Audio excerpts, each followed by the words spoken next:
Okay, so let us start from that particular point where we ended last day.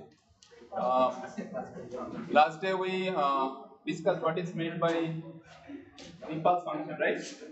Impulse function we have seen, and it was something like that. If you can remember, the impulse function delta t was defined like delta t is equal to 0 for t not equal to 0. That was the first definition of delta t, and the second definition was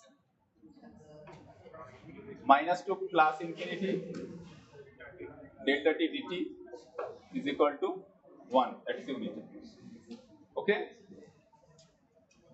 Now the thing is that we have last day we have discussed different properties of the delta function, and apart from that we have also discussed some of the properties of some basic functions, basic signals. So if we just observe this function, delta function, you know that this delta function can be visualized as a rectangular function, pulse function, something like that. Here goes the t-axis, and there you have x of delta t. This value is minus delta by 2, this value is plus delta by 2, and this is basically 1 upon delta. Okay. So the total area under this curve is equal to unity. Delta by 2 minus delta by 2, so the width is delta, and over here you have the height equal to 1 upon delta. So total area under this particular signal is equal to unity. So basically, you recognize this delta function delta t as limit delta tending towards 0 x of delta t, right? Delta t is equal to limit delta tending towards 0 x of delta t. So you can visualize the delta function or the unit impulse function like a rectangular pulse extending from minus delta by 2 to plus delta by 2 under the assumption that delta is approaching towards 0. So when delta approaches towards 0, then the duration of this particular function is exactly 0 and the height of this function is equal to infinity. Right? And the total area under this curve is equal to unity. Now last we have discussed what is meant by the odd function, even function, periodic function, aperiodic function, right? So can you tell me whether this function delta t is it an odd function or even function? Huh? Odd or even? Odd means what? X of t is equal to minus 1, x of minus 1, and that's delta function is even function. Because if you observe this signal x of delta t, this x of delta t, you have for t greater than 0 and for t less than 0. Basically, it's a mirror image, right? So this you always visualize delta function as an approximation to this x delta t with an assumption that delta approaching towards 0. Okay, so delta t is an even function. That's it. And the definition of this delta function or unit impulse function is valid when you consider this delta function or the shifted delta function as an integrand in any integration operation. So last day I have also mentioned that apart from this definition, you have another definition which is known as the shifting property of the delta function, that is where t going from minus to plus infinity delta t minus t0, that means that shifted delta function multiplied with x of t dt is equal to how much? That is basically the value of the signal xt at time t is equal to t naught, provided that the signal x of t is continuous at t is equal to t naught. Okay, so that was the second definition of delta function, that minus to plus infinity delta t minus t naught x of t dt is equal to x of t naught. So this definition of delta function is valid under the assumption that x of t is a continuous function at time t is equal to t naught, and you can only apply this function, the delta function, because it is very difficult to visualize this delta function in practice. It is very difficult to realize this delta function in practice. You can only approximate, because you know this something going towards infinity, you cannot just visualize or you cannot just experience. You can only approximate. You can only approximate infinity. You cannot reach towards infinity. Infinity is something that is full of abstraction. A hypothesis. You cannot touch infinity. You cannot feel infinity. You can only visualize. You can only imagine about infinity. Right? Right? Not all. So similarly, this delta function cannot be realized in practice. You cannot generate delta function in practice, but you can visualize or you can approximate some function. You can realize some function which can approximate the delta function.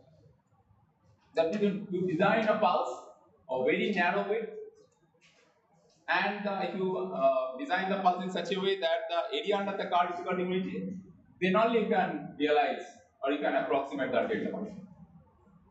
Okay, so that was the second definition of delta function, the shifting property of the delta function.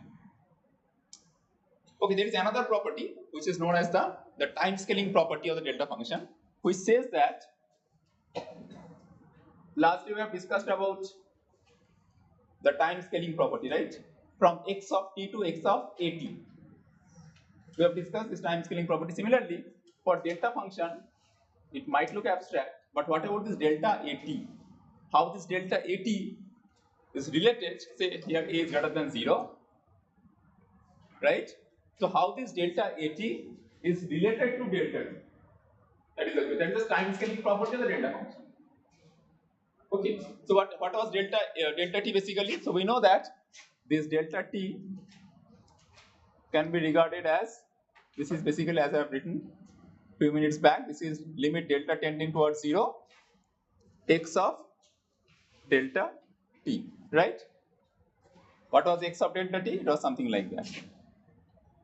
This is the t axis, this is x delta t axis, you have this ranging from minus delta by 2 to plus delta by 2.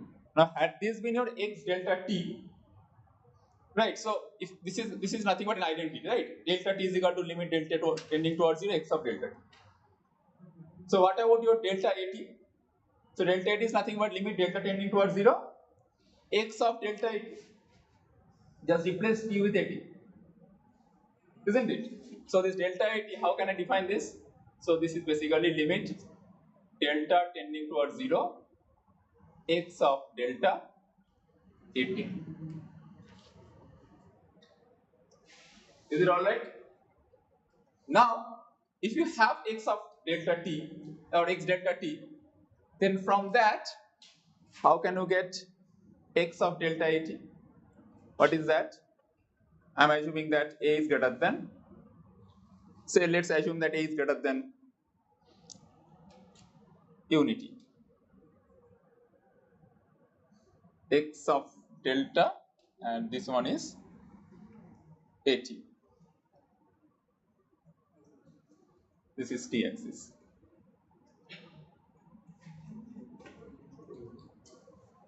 What will happen? What will be those 2 points? Previously it was minus delta by 2 to plus delta by 2. Now?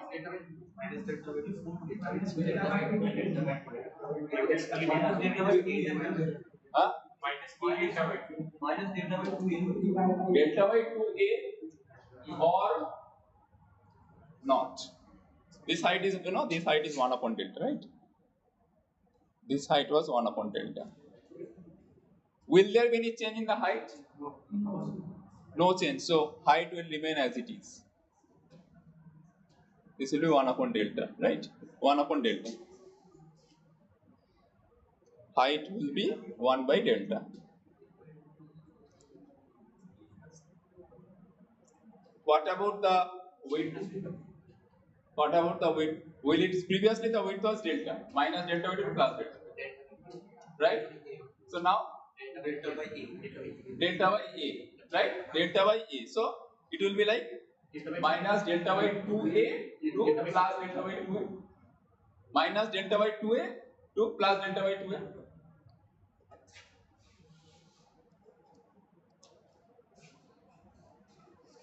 So what will be the area under this curve now?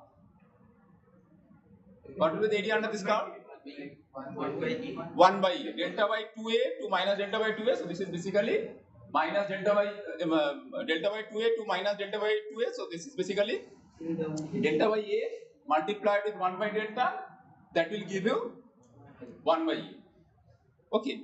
So if I want to make it unity, so what I need to do? I have to multiply this x delta at with a factor say a. Right? If I multiply this x delta at with a, then what happens? Then your area under this curve, well, that means I am just increasing the height. Keeping the width constant, I am increasing the height. So what happens is,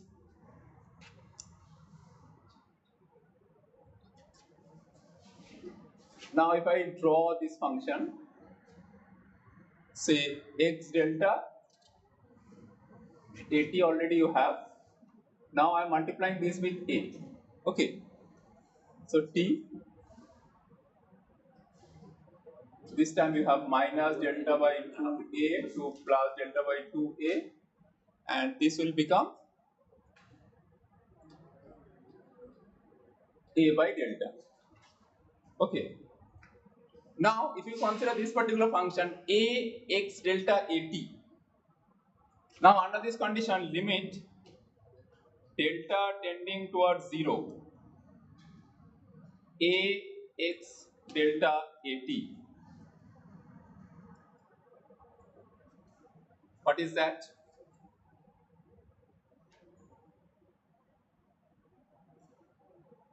Limit delta tending towards 0, a x delta at. Just take a look at the x delta 8, x delta 8, that particular function, a x delta 8. The width is from minus delta by 2a to plus delta by 2a. The total width is delta by a. The height is a by delta. So the area under this curve is unity. Delta by a by delta. Area under the curve is unity. So under the assumption that under the approximation that delta tending towards 0.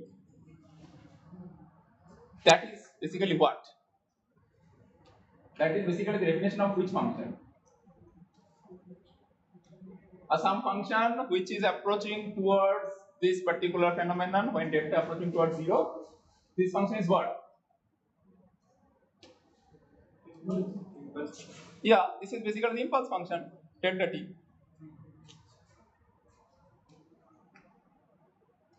That is basically the impulse function, delta t. As delta approaching towards 0,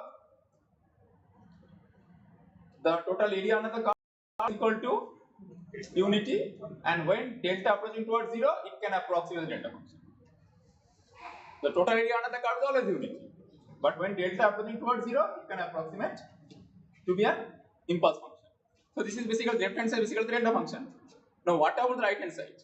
Already you have seen that if you just take this one outside, no, limit delta tending towards 0 x delta at. What was that? This is basically delta at.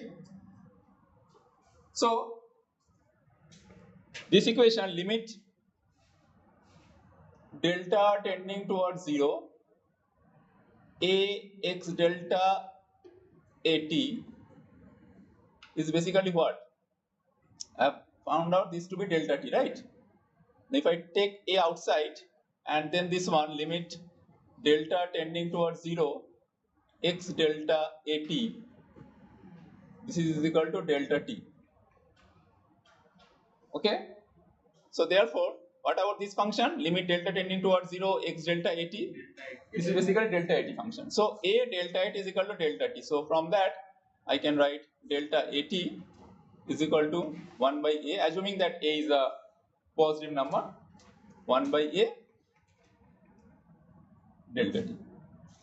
That is known as the time scaling property of the delta function. Clear? Delta at, that means the time scale. You have delta t, started with delta t, and now you have delta at. That can be written like 1 upon a time scale. So we have discussed about the time shifting property of the delta function, integration from minus to plus infinity delta t minus t naught x t dt is equal to x t naught. So that particular function will extract the value of x t, any continuous function x t at time t is equal to t, and that gives you the time scaling property of the delta function. Okay. Now, lastly, we have mentioned that you can get the delta function just by differentiating the which function? Step function. Right. Just by differentiating the step function, you can get what is known as the delta function, the unit impulse function.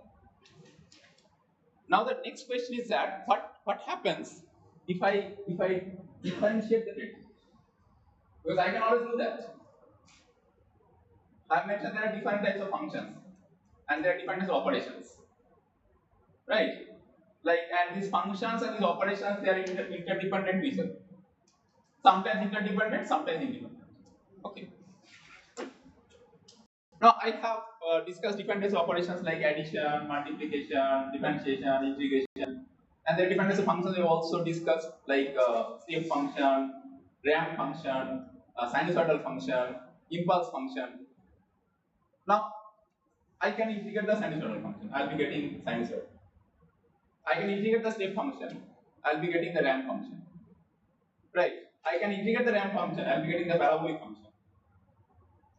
I can integrate the parabolic. I'll be getting the cube. That function x to the power 3. And if I differentiate cube function, I'll be getting the parabolic. If I differentiate the parabolic, I'll be getting the ramp. If I differentiate the ramp, I'll be getting the step. If I differentiate the step, I'll be getting impulse. Now, what happens if I differentiate impulse? I can always differentiate impulse. But you know what is impulse function? It's basically something that is happening at an abstraction level. It's happening at t tending t is approaching towards 0 or t is exactly at 0, and that value is equal to infinite. Very useful function. I have told you last day that delta function is something or it possesses some property that is not exhibited by any other functions available in the universe. So we'll be discussing this one. What about the special feature associated with this delta function? But the thing is that if I differentiate the delta function, I can always differentiate the function. Now you have to check what will I get if I differentiate the delta function. So any clue? How can I proceed? Any clue? How can I proceed? How can I differentiate the delta function? Or what should be the mechanism? Sometimes it might feel that it's not, is it differentiable? The first thing is that is it differentiable? And if yes, then if no, then you're out of the loop.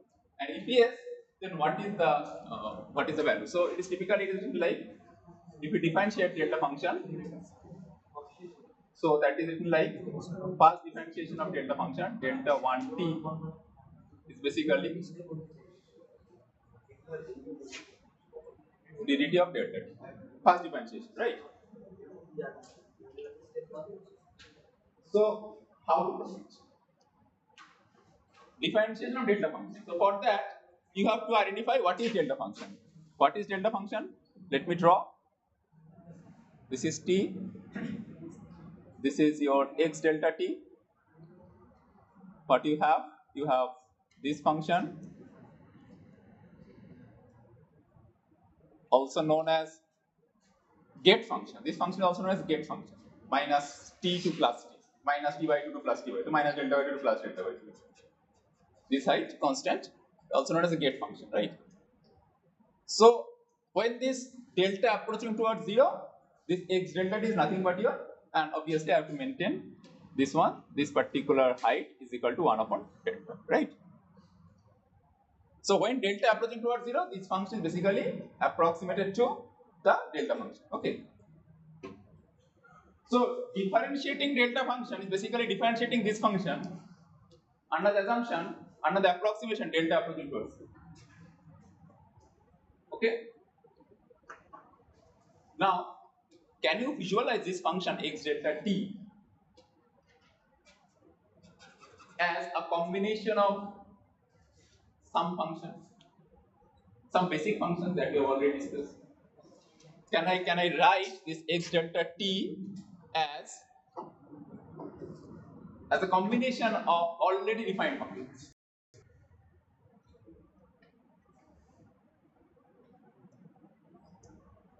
Can I do that?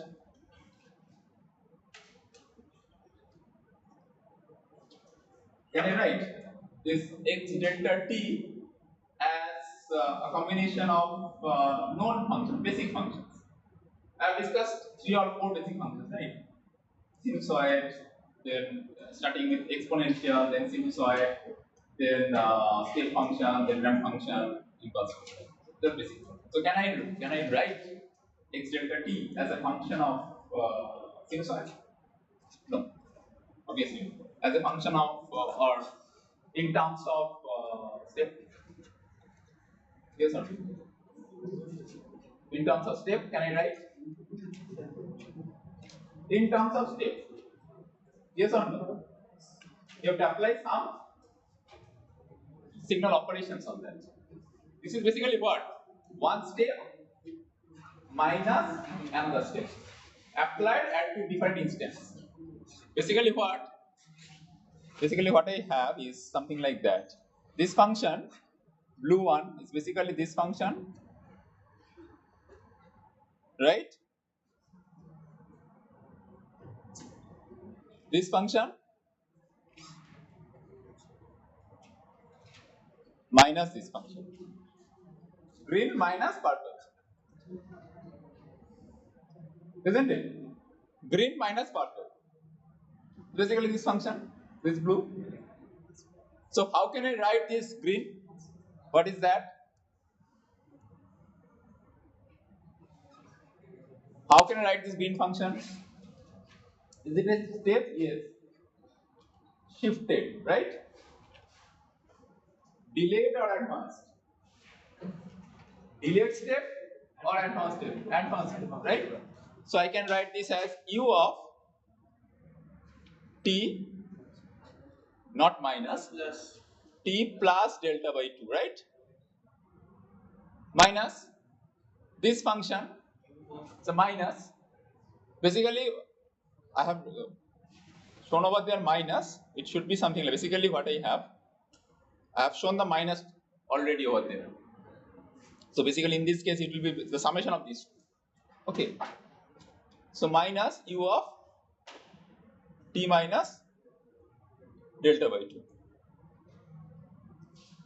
So as far as my drawing, this is basically green plus value, not green minus value, because already I have taken into account the sign. Right, I have already taken into account the sign.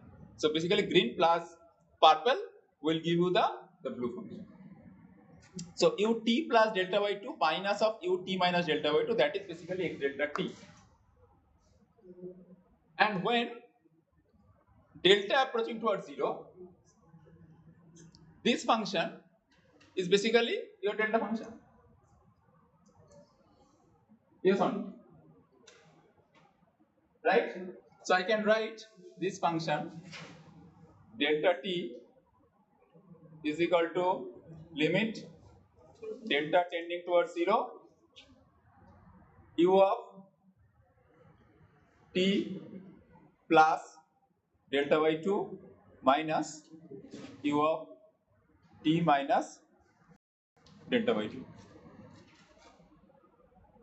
Is it alright? Can I write like that? Yes or no?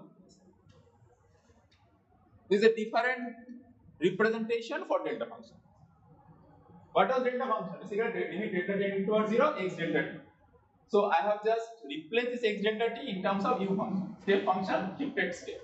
Delayed step, advanced step. They are subtraction or their addition. Subtraction is kind of addition basically.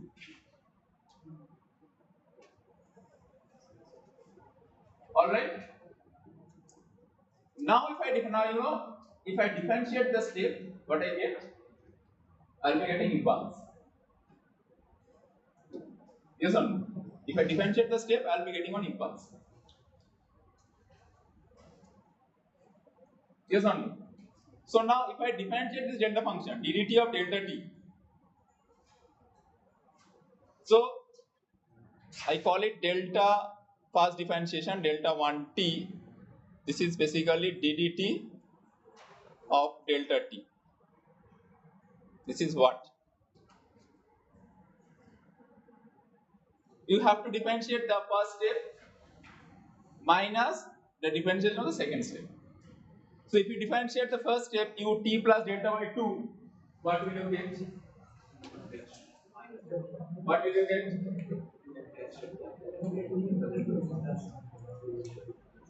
If you differentiate this one u of t plus delta by 2,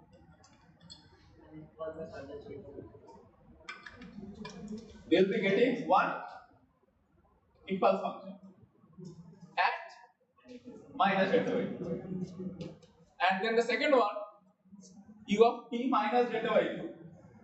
If you differentiate this one with respect to time, so another impulse function, right? At delta by 2. Now the thing is that u of t plus delta by 2, so that thing, so since it's an impulse function, so if you differentiate this one, u of t plus delta by 2, if you define this step function, right? So if you differentiate this, what will you get? You'll be getting one impulse located at where? Delta, I can call it at where? Minus delta by 2 minus the second one, u of t minus delta by 2. If you differentiate this one at t is equal to, if you differentiate this with respect to time, then you'll be having another delta function located at plus delta by 2. Okay? Now you realize, or now you just try to visualize, what is this delta function located at minus delta by 2? What is that function? So if I write like this, delta located at minus delta by 2.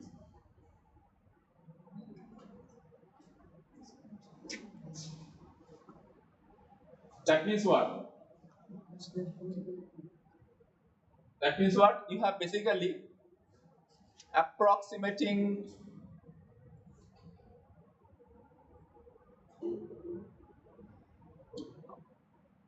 one x delta t, this one, x delta t or x delta dash t, call it x delta dash t. This one is minus delta by 2. I call it this value minus delta by 2 plus epsilon. I call this value as minus delta by 2 minus epsilon, right? And this height, let it be 1 by 2 epsilon, and epsilon approaching towards 0. Epsilon approaching towards 0. This is basically your delta of minus delta. So I can call it limit epsilon tending towards 0 x delta dashed. I believe I should use a different nomenclature there. Instead of writing x delta t, I can use it like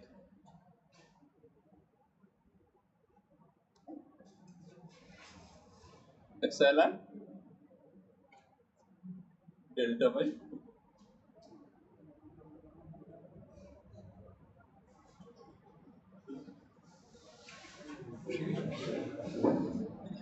Don't use.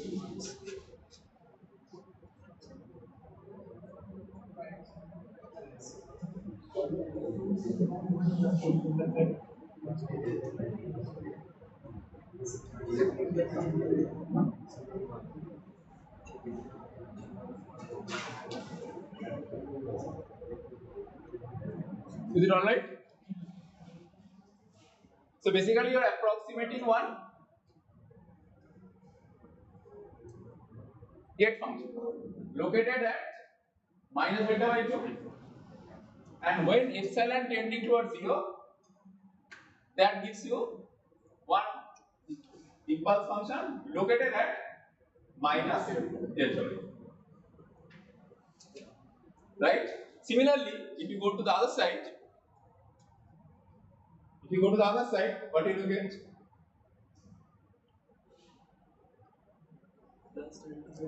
The same thing, the same pulse function, same gate function, located at plus delta y. Located at plus delta y. So that can be approximated as another pulse function x of epsilon delta y2, where the width is equal to say 2 epsilon, height equal to 1 by 2 epsilon. Total area is equal to unit. So if you define delta function, basically what you are getting two different impulse functions located at two different locations. Now that is called the first differentiation of the delta function. This is also called doublet. Okay. Now let me ask you a very pertinent question resulting from this particular discussion. Now you know that if I integrate the delta function over all time, minus to plus infinity delta dt will give you what? Unit. Right? Now if I integrate this function, this one, that doublet function that we have discussed right now, integration over minus to plus infinity, that doublet function delta 1t dt, what will be the result?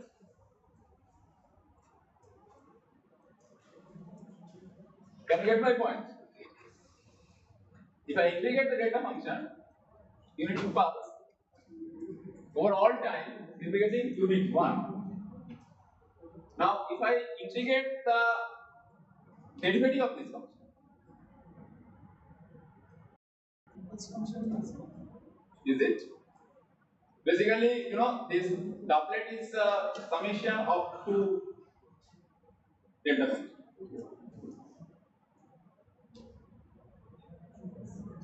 This minus this, one located at delta by 2, other located at minus delta by 2.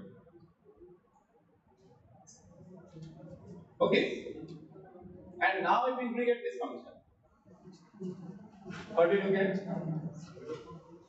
Visualize the first derivative of delta function to doublet is nothing but two impulses. One at delta by 2, other one at minus delta by 2. So what about impulse? Impulse means two pulse with very narrow width and unity area. Okay. Now if we integrate this doublet delta 1t, that means what? You are integrating this pulse and you are integrating that pulse also. Both of these two pulses having area equal to unity. Integration means what? Finding out the area. So this one will give you 1 at delta by 2, and this one will give you another one at minus delta by 2. And you are subtracting one from another. The ultimate outcome you get a zero function. Right? You will be getting a zero function. Is it clear? Okay. And then the final lemma from this. You know that minus to plus infinity delta t minus t naught x t dt is equal to x of t naught. That means if you shift the delta function, because that is the only one mathematical description of delta function, abstraction of delta function. So if the delta function is shifted by some amount of t naught, delta t minus t naught, and this is treated as one of the integrand of the integration operation, and if the other integrand is a continuous at t is equal to t naught, then if we integrate this one from minus to plus infinity x of t and delta t minus t naught dt, will give you what? Will give you x of t naught. Now, if you integrate minus to plus infinity delta 1 t minus t naught with x of t dt, what will you get? That is the question. Minus to plus infinity delta 1 t minus t naught x of t dt. What will you get?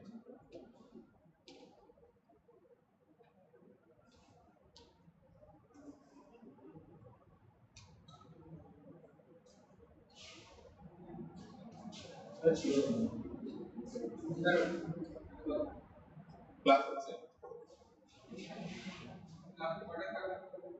দুটো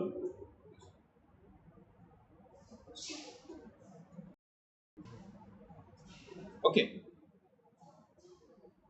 so what do you look at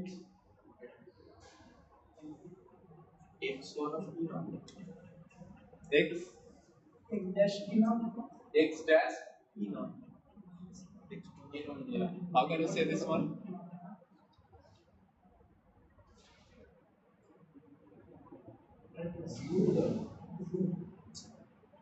yeah somebody has told x dash of t naught but how the answer is correct but how you will okay what we need to find out integration over minus to plus infinity delta 1 t minus t naught x of t dt right so what about this delta 1 t minus t naught what about this delta 1 t minus t naught how can you visualize this one how can you visualize this one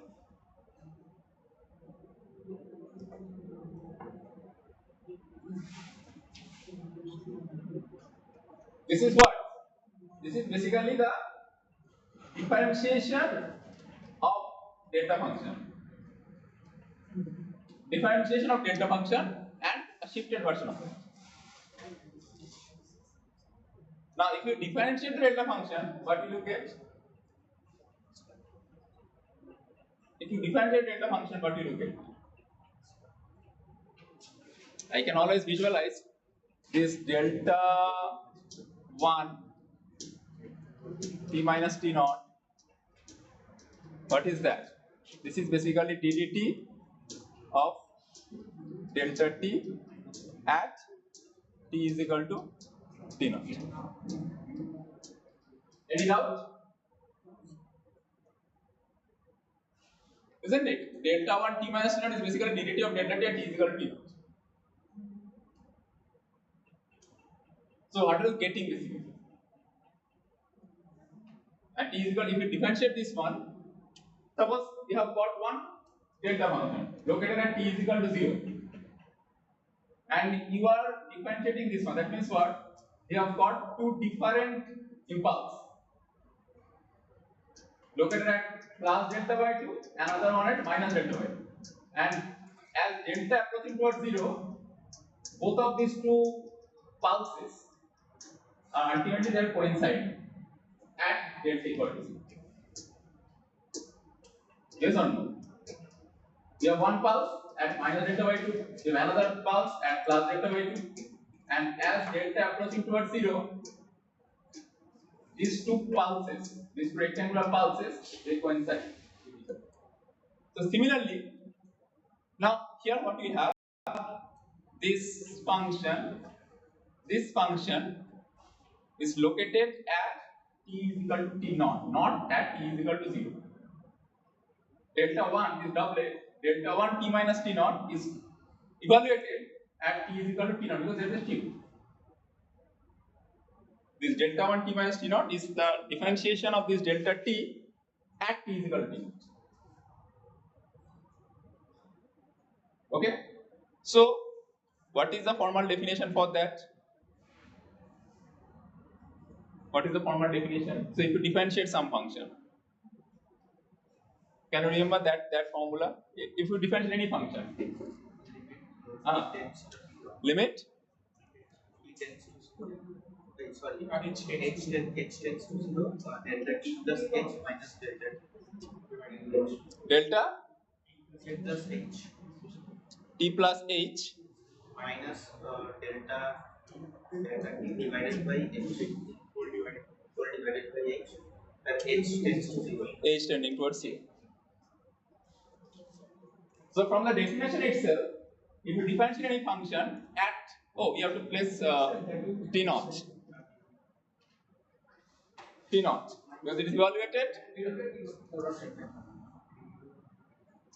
This is evaluated at t is equal to T naught. Okay, so delta T naught plus H minus delta T naught by H, or what you can write is delta T naught plus H by 2 minus delta T naught minus H by 2. So to make it symmetric, so T is equal to T naught, so you are evaluating at T is equal to T naught. So what you typically do in high school mathematics, T plus H and T divided by H. In order to make it symmetric, what you can do is you take T plus H by 2, T minus H by 2 to make it symmetric. Because if you evaluate at T is equal to T naught, so take H by 2 higher than that and H by 2 lower than that.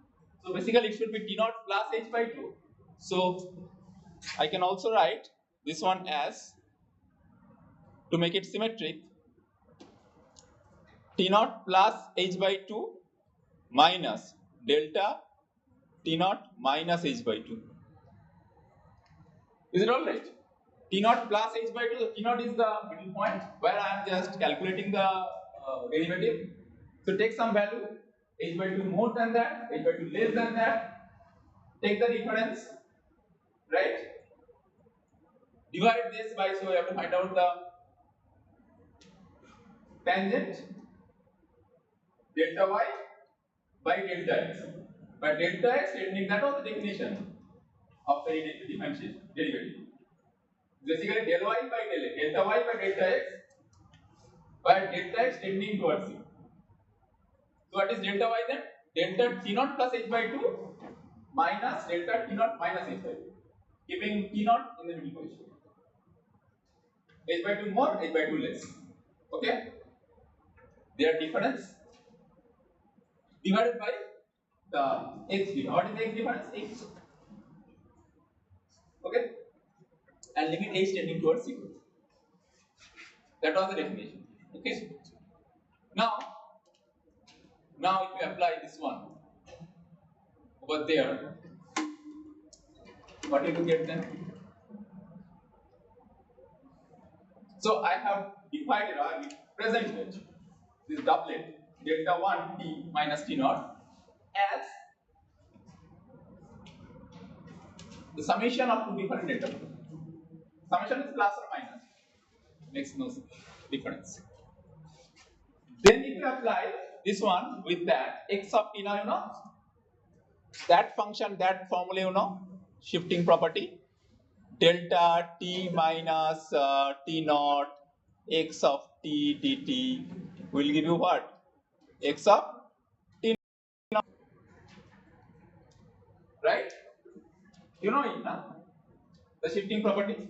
So now from the doublet itself, we have started from the doublet, delta 1 t minus t naught. We have started with the doublet, and from the doublet itself, what we have got, we have represented this as a function of delta, as a function of impulse, right? And then you just substitute this whole thing over there, and then you integrate from here to here, minus to plus infinity. So what will you get then? You'll be getting what? You'll be getting x of, what will you get then?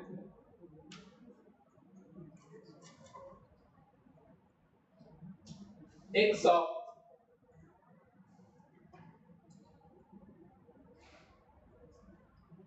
t multiplied with, you have delta t naught plus h by 2 minus delta t naught minus h by 2 whole divided by h, with limit h tending towards 0.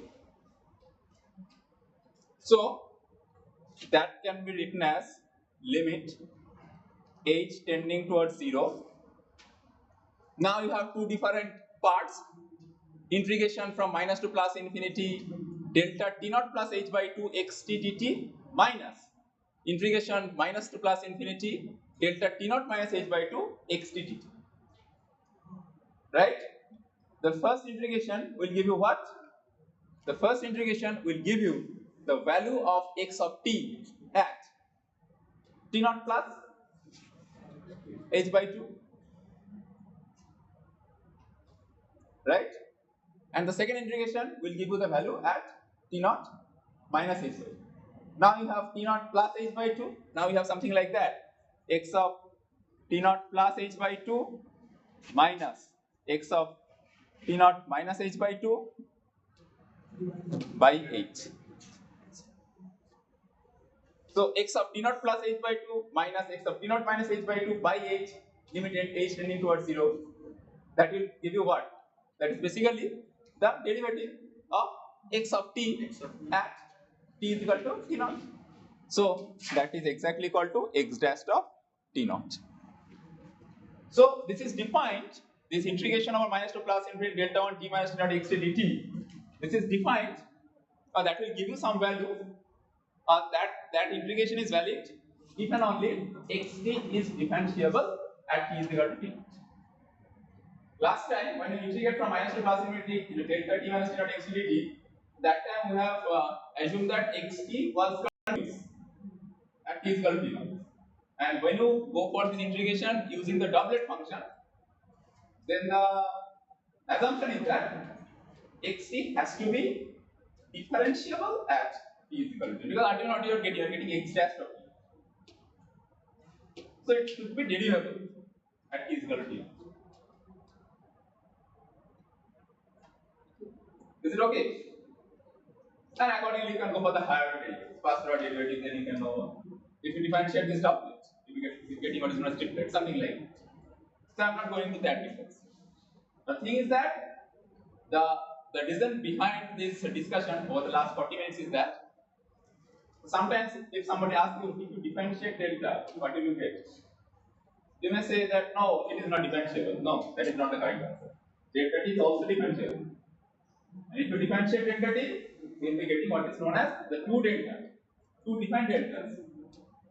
From one delta, you will be getting two different deltas located at two different locations. Is that okay? So, and gradually you will see that is I have also mentioned last day that delta function is a particular type of function. It's mathematically very robust and it is also physically realizable. So I can always correlate the appearance of delta function as pinching someone. If you pinch someone, that means for a very small duration, you will experience high shock on your skin. Right? Very small duration. That is the meaning of the delta function. The duration is very small. Time duration is very small, but the impact is very large. So you know that you must be knowing somebody, some person is very impulsive, short tempered, right? And some other person very calm and composed. So if the person is short tempered, impulsive, that means what? So they require very small amount of time, even for a very what should I say? For very trivial cases, even for trivial cases, they become very angry. Right? That is the philosophy of becoming any impulsive person. So duration is very small, time is very small, but the anger that they express, the temperament is going towards it. Right? So from where you might be knowing what is the implication of the data function, and from that you can actually visualize. Suppose you would like to characterize any person, how does that particular person behave? So you might talk with that person reasonably, behave reasonably, politely.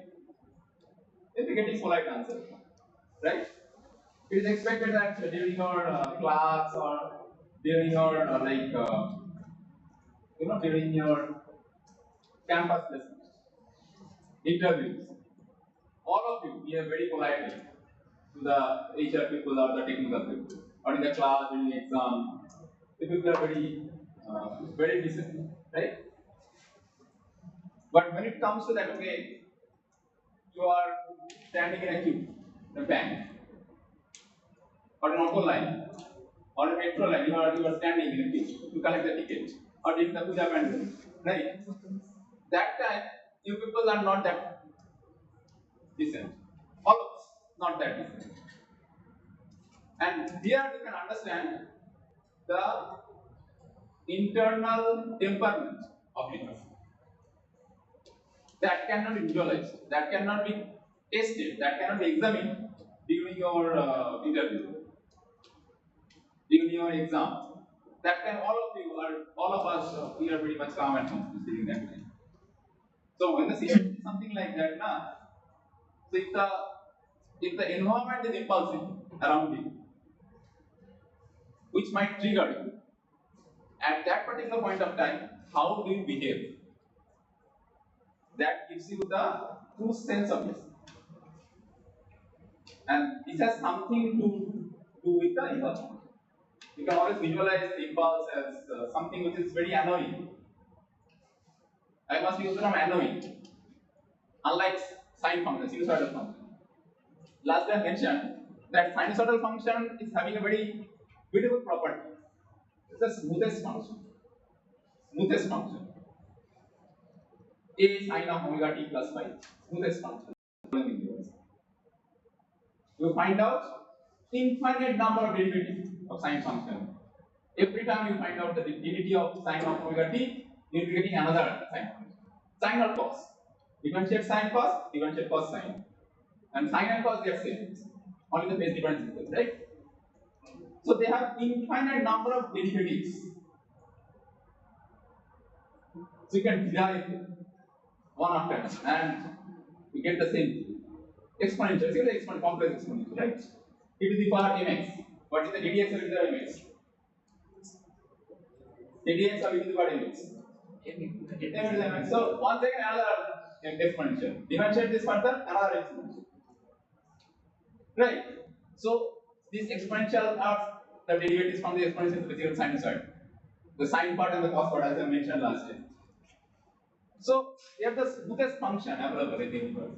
You differentiate, you will be getting another sinusoid. Right. On the other hand, on the contrary, the delta function, the impulse function is something which is not at all smoothest and the most annoying function. I must use the term most annoying function that one can experience. Most annoying. You have some disturbances for a very small amount of time, pinching something. And then you try to observe what is the implication of this. When you apply this kind of signal, then what is the implication? And that gives you the true nature of that particular system.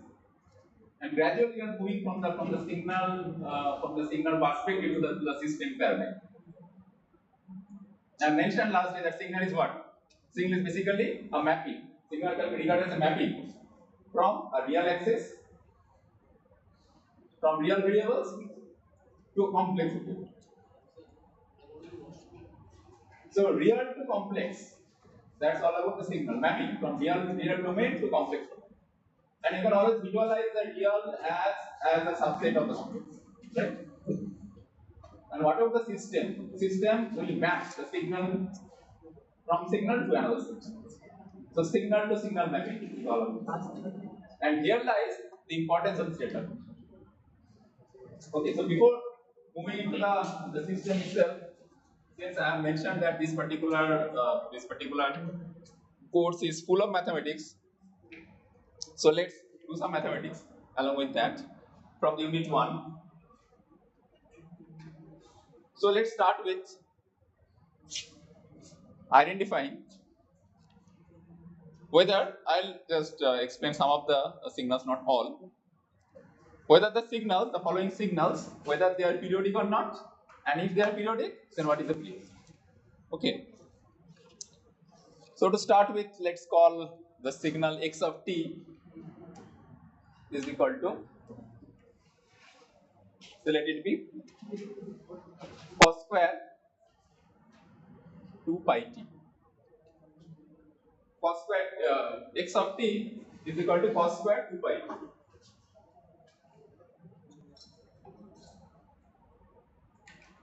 Is the signal periodic? What do you feel? Yes. Yes. So how can you find out this one? So you have to explain now.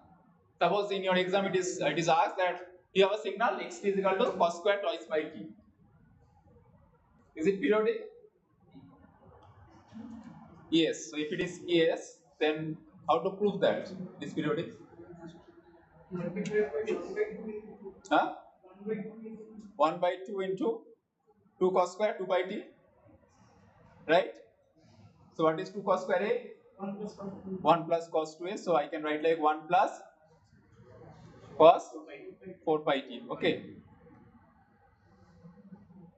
Now, if you have a periodic signal, now let's have some lemma from the definition itself. Suppose you have some periodic signal, and if you add some constant to the periodic signal, right? You'll be getting another signal of same period. You add some constant to the periodic signal. That's the lemma. So here you have added some constant of 1 upon 2. You have added here, and then you have to work on cos 4 pi. So let's assume that cos 4 pi t is a periodic. Let's assume that cos 4 pi t is periodic. I know that cos 4 pi t is periodic. So if it is periodic, then cos 4 pi t must be equal to cos 4 pi t plus capital T, where capital T is the fundamental period for this one, and this has to be true for all t. Right? So this is basically what? 4 pi t plus 4 pi capital T. 4 pi small t plus 4 pi capital T. Right? And so therefore, you know that cos function is a periodic function. With period equal to what? 2 pi. Right? So this 4 pi capital T must be equal to 2 pi. So from this, you get T to be 0.5. Okay?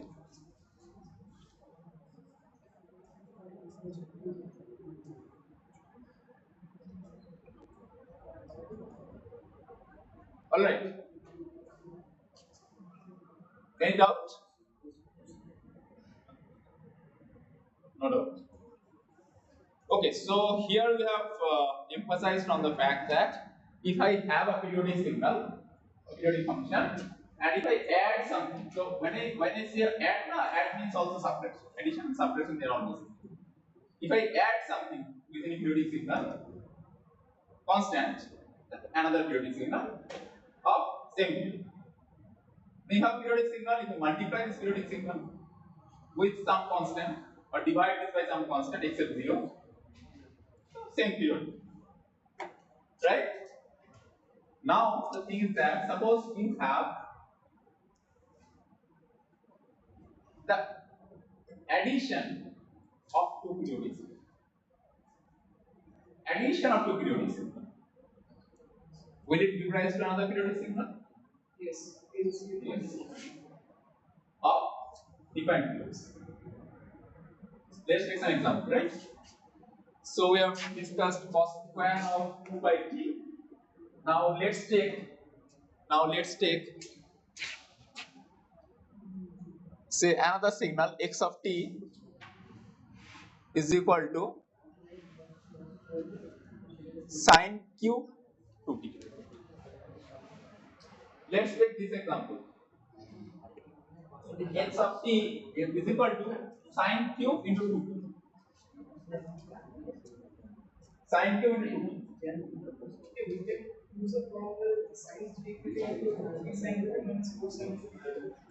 Will it work? Will it work? Yeah. So I can also write like this: sine cube 2t is basically sine 2t multiplied with sine squared 2t, right?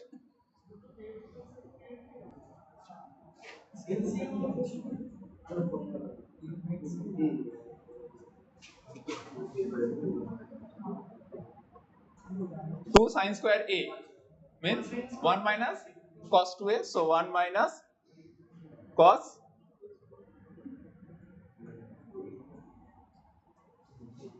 4t. So now you have sine 2t by 2, half sine 2t, and then sine 2t cos 4t by 2. Right? So you must be knowing the cos a plus b formula. What was the formula cos a equals to?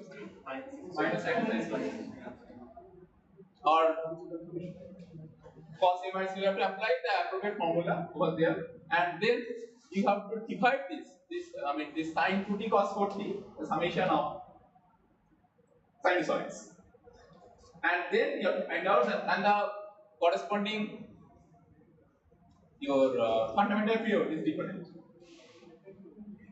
and from that you need, so suppose I am having one sinusoid whose frequency equal to 10 Hz.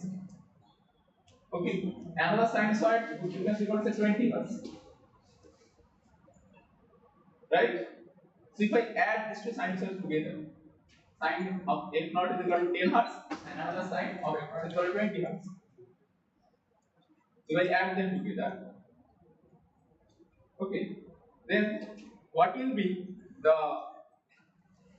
frequency? But first of all, whether the signal, the added signal, is it a periodic or not? Yes, periodic. Now, how to calculate the period?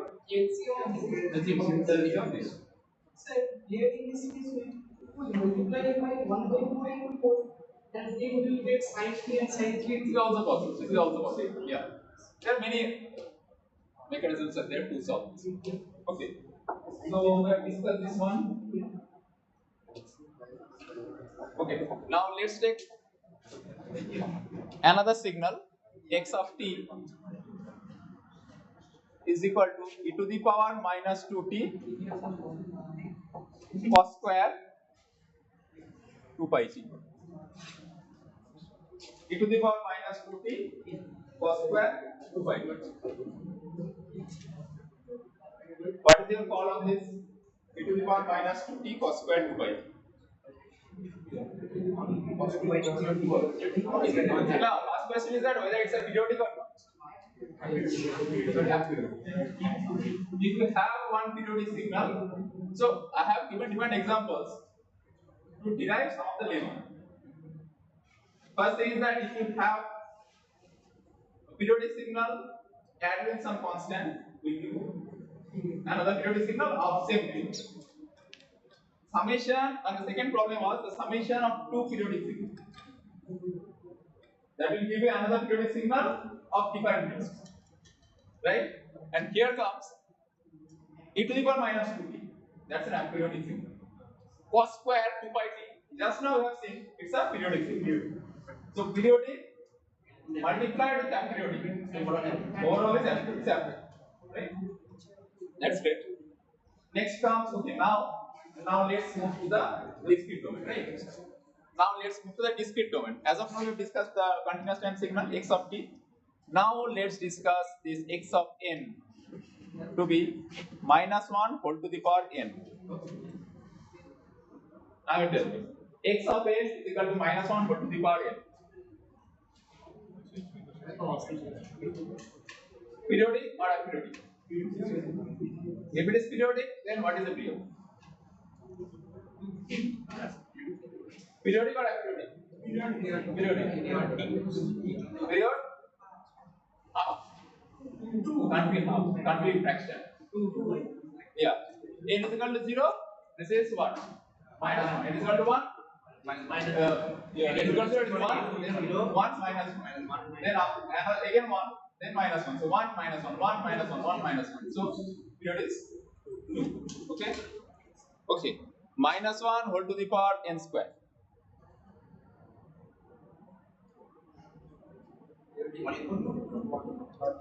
Root 2.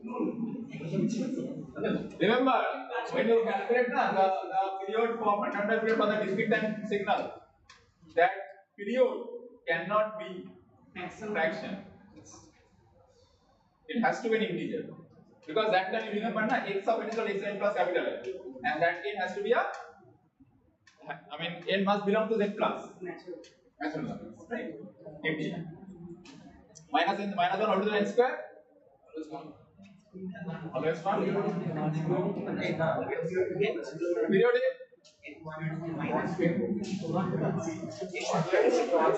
N0. What is the value? 1.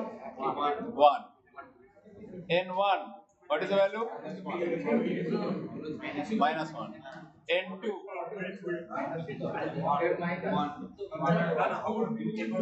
1. N3. Minus 1. So 1 minus 1, 1 minus 1. Period is 2. Period is 2, right?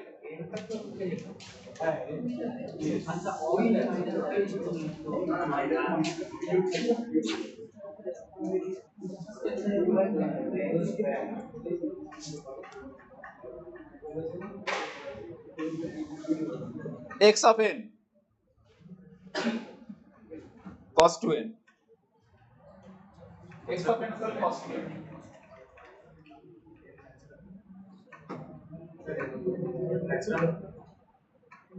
N is n0 1 2 like that. X of n is equal to cos 2n. Periodic or aperiodic? Aperiodic. X of n is equal to cos 2n. Periodic or aperiodic? Aperiodic. Now if x of n, yeah, cos of 2 pi n, periodic. With period? One what? One what? 1 second. One what? N sample. One sample. One sample called continuous time domain. Your period is in seconds. Second, millisecond, microsecond, second, unit is second.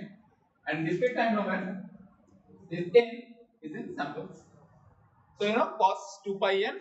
So suppose it is periodic. Now if it is periodic, so cos 2 pi n has to be equal to cos 2 pi n plus capital N, right? And therefore you know that 2 pi capital N has to be equal to 2 pi n is equal to 1. Okay. Fine. So that's all with the periodicity and aperiodicity. Now let's move to the finding out the energy and the power of the signal, and you have to find out whether the signal is an energy signal or a power signal. Okay, let's consider the first one. X of t is equal to t. You just tell me whether it's power signal or energy signal, and then you can calculate. 1 less than equal to t less than equal to 2, 0 otherwise.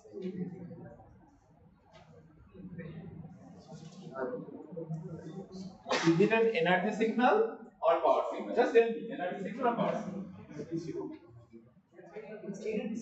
Energy signal. How to conclude? You have to find out. You have to find out the integration of x squared t for all, and check whether the value is equal to finite or not. If it is finite, that means energy signal. Very clear. 0 to 1, value is t. Integrate, you will be getting some value. 1 to 2, the value is minus t. Integrate, you will be getting some value x squared t, and rest it is 0. So it will be energy signal. Right? Similarly, you have like x n is equal to n from 0 to pi, 10 minus n from 5 to 10, 0 otherwise. So this is also an energy signal. Okay. Now you find out the energy of this signal. X of t is equal to 5 cos pi t plus sin 5 pi t minus 2 plus infinity. X of t is equal to 5 cos pi t plus sine 5 pi t. Where t is ranging from minus to plus. That is the signal defined for all t. Right? What about this signal? Is it energy signal or power signal? Energy. How can it be energy signal? Both integral ultimately, like if we convert minus to plus to minus pi by 2 pi to plus pi No, no, not minus pi to minus. How to find out the energy? The energy, the formula for energy is what?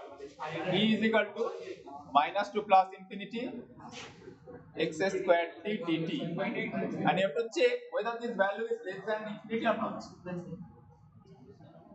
Now for this signal, it's a periodic signal, na? Cos 5 cos pi t plus sin 5 pi t. It's a periodic signal. Okay, so if you find out this, the integration value will never converge. Will never converge. So you have to find out the power, average power. So to find out the average power, what you need to do is you have to find out the periods. What about the period of this signal? Cos pi t. Cos pi t. What is the period of the signal?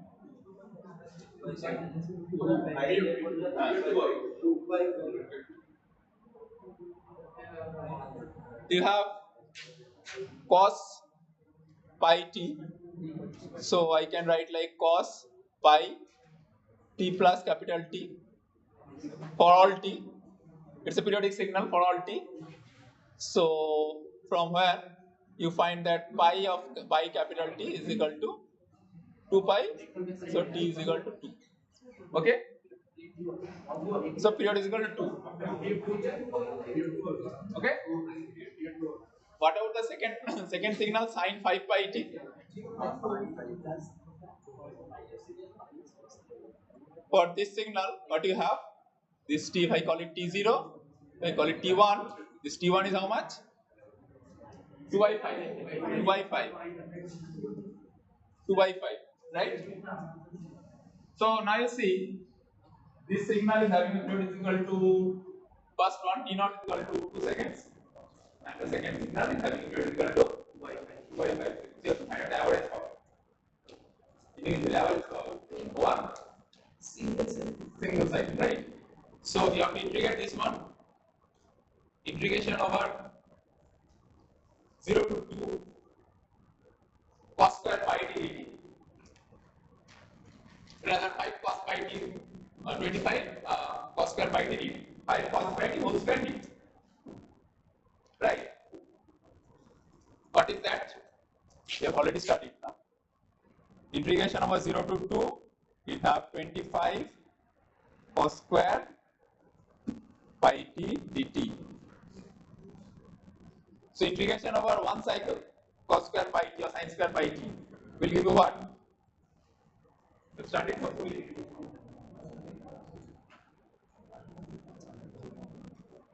That is really half. Half. So that will give you 25 by 2, right? And this one integration over 0 to 2 by 5 sin square 5 pi t dt. That will also give you over a single period, that will give you half. So there you have 25 by 2, there you have 1 by 2. So 30. Clear? Basically you have to put 1 by 2 outside and 1 by 2 by 5 outside to find out this is the energy. So these two are different. These two are not the same. This is different. This is basically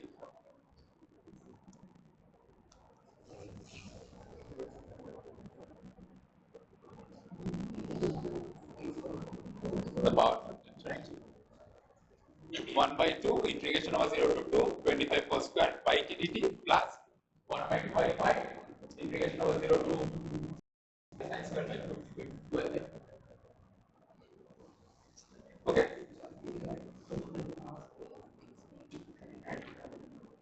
For this discrete case, I can tell you just only one example for discrete one.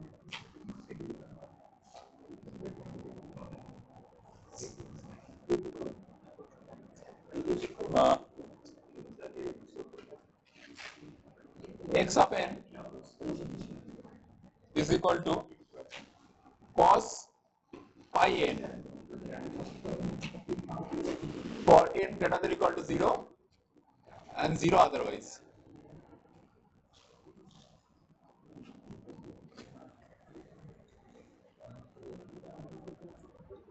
Cos pi n for n greater than or equal to 0, 0 otherwise.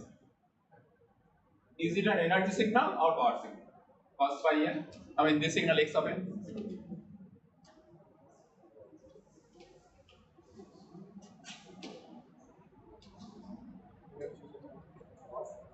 Cos pi n.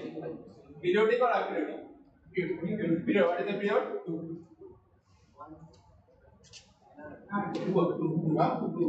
Period 2. Cos pi n. Period 2. Right? So 0, 1, then repetition. 2, 3 repetition. Right? So now you have only two samples then. How to find out the average power? How to find out the average power? P is equal to n is equal to 2 there. So 1 by 2 summation n is equal to 0 to n minus 1. So n is equal to 2. So 2 minus 1, that is 1. Cos square pi n. What is cos square 0? 1. What is cos square pi? 1. Cos pi is minus 1. So square 1. So 1 plus 1? 2. 2 by 2? 1. Yeah?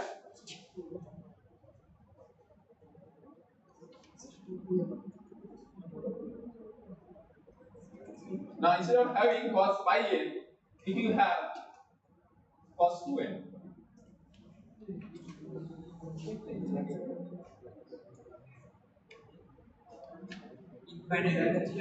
Cos 2n. Let's think about it. Cos 2n. Okay, now let me move to the third type of problem that we have discussed in the previous week. Like we have got one triangular pulse signal xt which looks something like that. Triangular pulse signal x of t.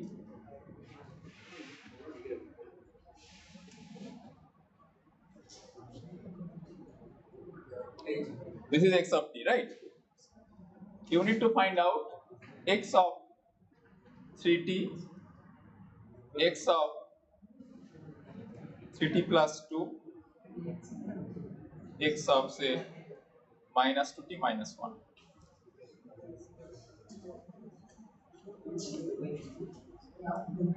This triangular pulse is given to you x of t minus 2 plus 1. This is defined over minus 2 plus 1. The value equal to this is 1 unity. You need to find out x of 3t, that means a scaled version. Scaled version, x of 3t times scaled version. Right? Then 3t plus 2 means what? Scaling as well as shifting. And you have minus 3 minus 1, that means you have like reflection, scaling, shifting. All three are there, right? So to start with, x of 3t is very straightforward, this one. X of 3t is very straightforward.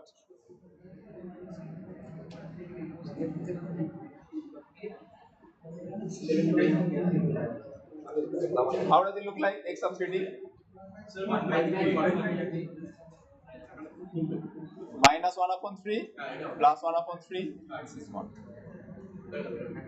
Okay. Next, x of 3t plus 2. X of 3t plus 2. So already I've got x of 3t. Already I've got x of 3t. This is 0. So from where I need to find out x of 3t plus 2, right? Since it is 3t plus 2, that means side there margin There will be shifting shifting towards left side. x of 3t plus 2. Remember, we have 3t only, right? So 3t plus 2. Minus 7 by 3 to minus 5 by 3 minus 5 by 2. And is shifting towards left side. This is with respect to 3t. This is with respect to 3t. So what I can do, I can start from t plus 2 to 3t plus 2. Or I can start from 3t to 3t plus 2. And if you follow these two processes, you will arrive at two different kind of, to be simply shift now. We have 3t plus 2, what do you feel? 3t plus 2, so just shift backwards by 2 units. But will it be the correct answer? Yes. So basically what you have? Minus 1 to Huh? No, the signal is different from minus 1 to plus 1, that is fine. Now x of 3 is very straightforward. Just we compress this one. Minus 1 by 3 to plus 1 by 3. Just compress this one. Now when you find out x of 3t plus 2, so you might think that I can start from, I have started from xt, right? So I can go from t plus 2, then 3t plus 2. This two. Or t to 3t, 3t to 3t plus 2. These two are not the same. The way ultimately the x of 3t plus 2 is a single signal. But if you go by two different routes, you might be confused. So it is better that you first go for shifting. You first go for shifting. So you have like x of t. So what will be your x of t plus 2? How does it look like? This is t. This is x of t plus 2. Okay. How does it look like? Plus 1. No. T plus 2. So minus 2 over there. You have minus 1 there. You have minus 3 there, right? Something like that. This is 1. Okay. This is x of t plus 2. Just shifting. Advancing. Right? T of t plus 2. And now what you have, instead of having t, so now the signal is plotted with respect to t axis. T axis is t plus 2. The axis is x axis is t basically. Y axis is t plus 2, x of t plus 2. Now from x of t plus 2, I have to find out x of 3t plus 2. That means what? Basically, since you are scaling now, so this midpoint will remain as it is. What will change is the two extremes. Right? So here it is, you have like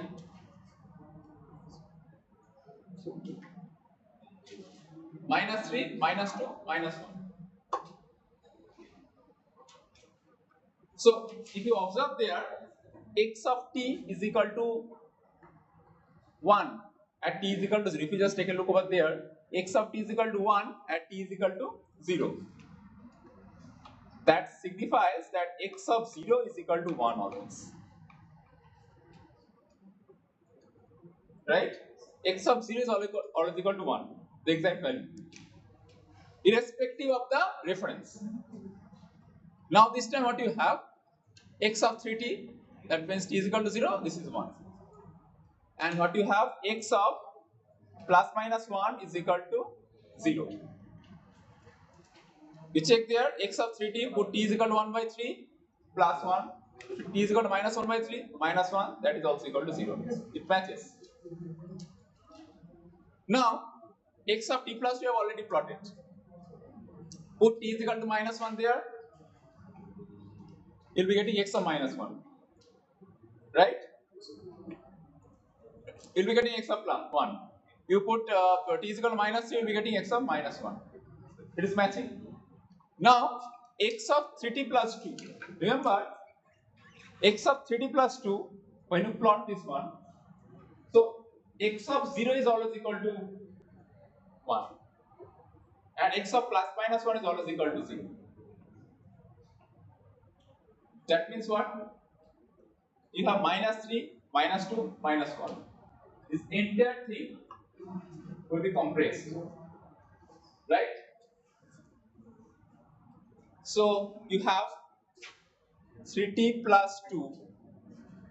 If I put it equal to 0, then you will be getting t is equal to minus 2 by 3. Okay? If I put 3t plus 2 is equal to plus minus 1, in one case I will be getting minus 1 by 3 or plus 1? in one case I will be getting minus 2 there, minus 1, minus 3, that is minus 1. In other case I will be getting minus 1. minus 1 by 3.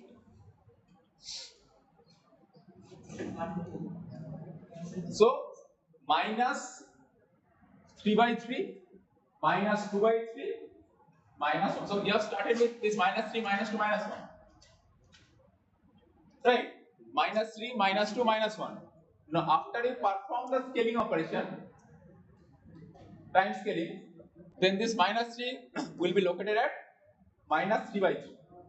Minus 2 will be located at minus 2 by 3. And minus 1 will be located at minus 1 by 3. Or in other words, you have to identify those two extreme points.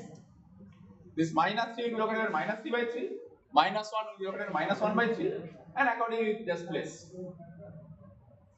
Can you get the point? So, now if I plot x of 3t plus 2, how does it look like? It will be something like that. Let this be minus 1 by 3, this is minus 2 by 3, this is minus 1.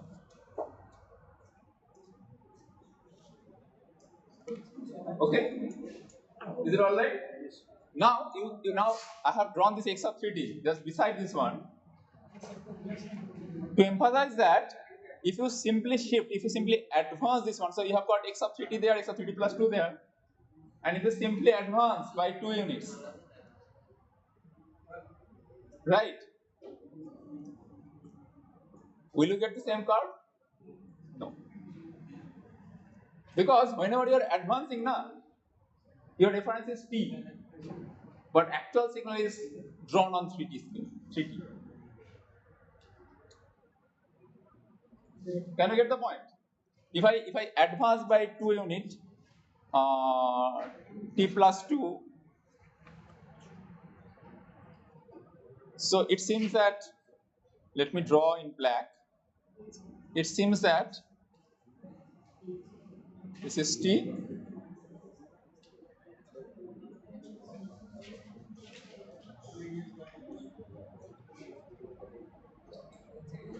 six by 3, 5 by 3, 7 by 3. But these two are not the same. This is not equal to x of 3t plus 2. Huh? This is not equal to that. So you have got x of 3t, and from x of 3t, I would like to find out x of 3t plus 2. Remember, when you are getting x of 3t plus 2 from x of 3t, remember that basically what I am emphasizing is you have 3t to 3t plus 2 means what? You are not delaying or advancing by 2 units. Rather,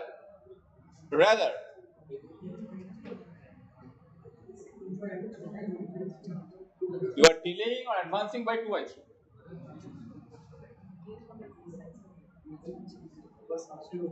Right.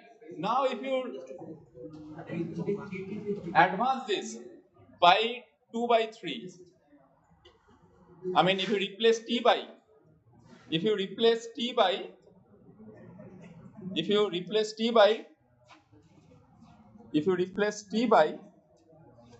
t plus 2 by 3,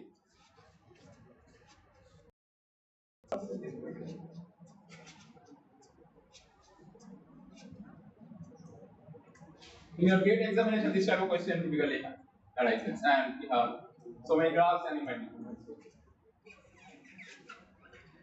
right. So 3t to 3t plus 2 means what? Basically 3t. So the advancement is not by t plus 2, but rather by t plus 2 by 3. We already have 3 outside.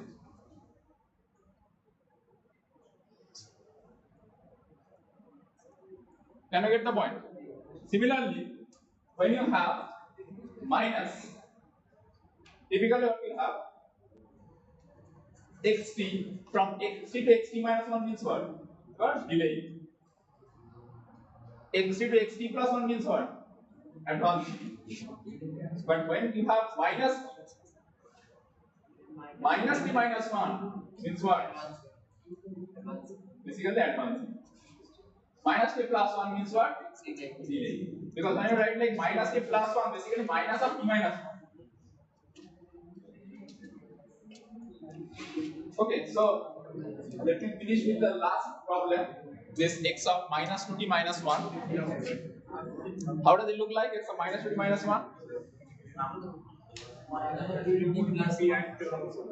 X of minus 2t minus 1. How to first? First from x of t to x of t plus 1 by t plus 1 by 2.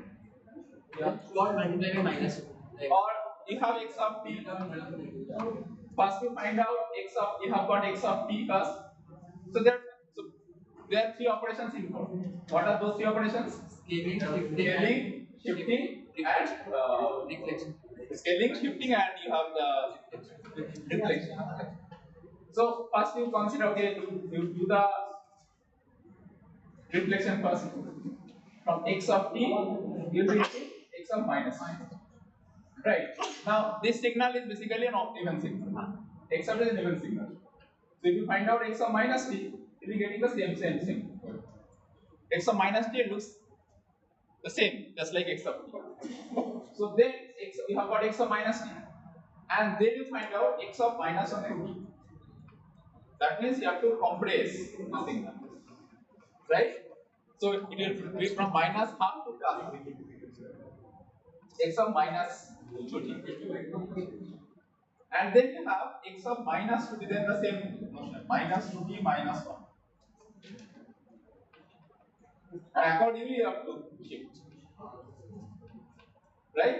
And then you will be getting x of minus 2t minus. So this particular this final question, x of minus 2t minus 1, it involves all 3 operations: reflection, scaling, and then shifting. Okay. So ultimately, if I just want to draw it over there,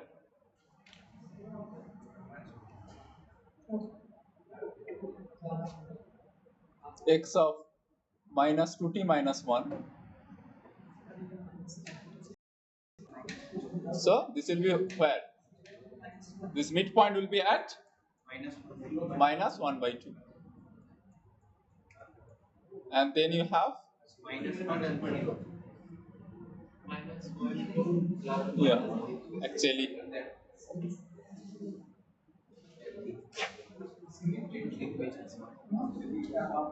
0 there, minus 1 there. This is 1.